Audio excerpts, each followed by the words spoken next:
so we have those pairs which can be paid to other currencies, such as gold, which can be paid to silver. Gold which can be paid to silver, gold which can be paid to platinum, and the currency paired which can be paid to commodities such as silver, gold, platinum, and to name a few. And we also have what we call able. We have able. I don't remember what they are called because I'm not familiar with them. I don't trade them much as I do with currency pairs and indices. But we also have those companies which can also be traded, such as gold, able, not gold to say, but able, Facebook, Instagram, Coca-Cola, all those types of companies which you have are also there in the foreign exchange market. To show you guys, to give you a broader view, or rather give you a broader understanding of what Forex is. Forex doesn't only consist of currency pairs, indices, or any of those things that I've mentioned prior, but it consists of a variety of different things you can actually trade in exchange of income, or rather earnings. So we do have those companies which can be traded as part of the Forex exchange market. We have those companies. We have also Tesla, which can also be traded. Well, most people will be skeptical on if Tesla is there. Well, Tesla stocks are there. You can actually trade Tesla stocks on your MetaTrader 5 at home, right at home. You can actually trade Tesla to say.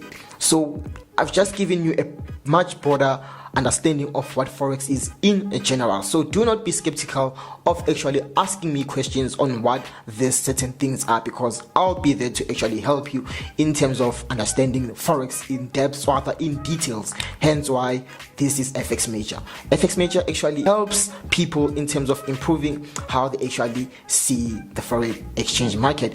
As you know, guys, most people have been in a verge of being scammed and those type of things. So we are actually minimizing all that by actually helping you guys through our YouTube tutorials to actually understand what we actually do each and every time with regards to Forex in general. So if you are not subscribed to our YouTube channel, be sure to subscribe to our YouTube channel to not miss out on any updates or any uploads that we are going to make in the future.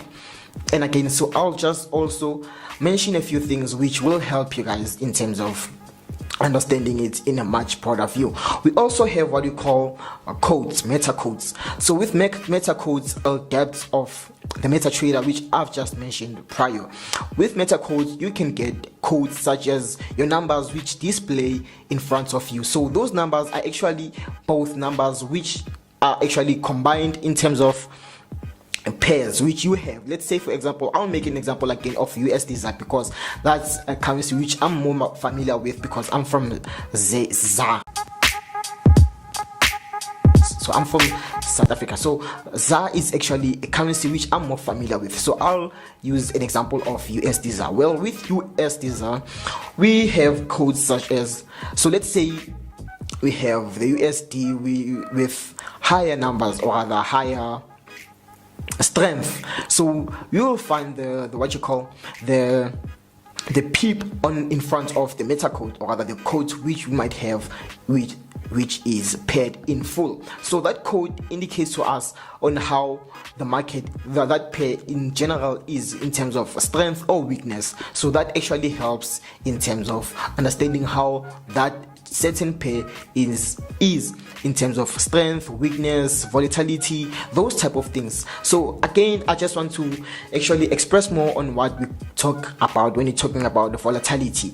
Well, most people are actually in a position whereby they always ask themselves this question on what do we mean when you're talking about volatility? What is actually volatility? Because people have been hearing volatility when it comes to fundamental analysis or other news in general, such as NFP, CPI, PPI, FOMC, and all those news events. So what people actually have in mind, because I've been actually having a lot of question with regards to volatility. So I'll be simply answering your question on what volatility is. Well, volatility is a difference of market influence, market influence, and market volatility inside the market. So volatility goes hand in hand with all these three I've just mentioned just now. So the volatility in the market actually is much more expressed with the numbers, or rather the influation which happens in the background. Well, what do we mean when you're talking about the background?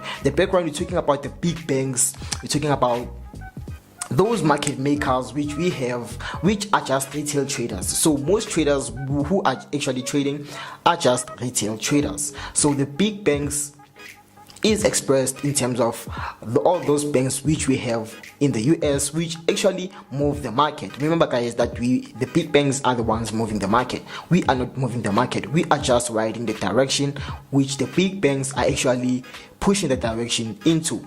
But however, we as retail traders also move the market, but not that much. But we also move the market, whereby we have buyers and sellers. So that in all composes into the market being too much volatile, because we have different traders buying and selling, and we also have the big banks trying to buy. So let's say we do have less sellers, or rather retail traders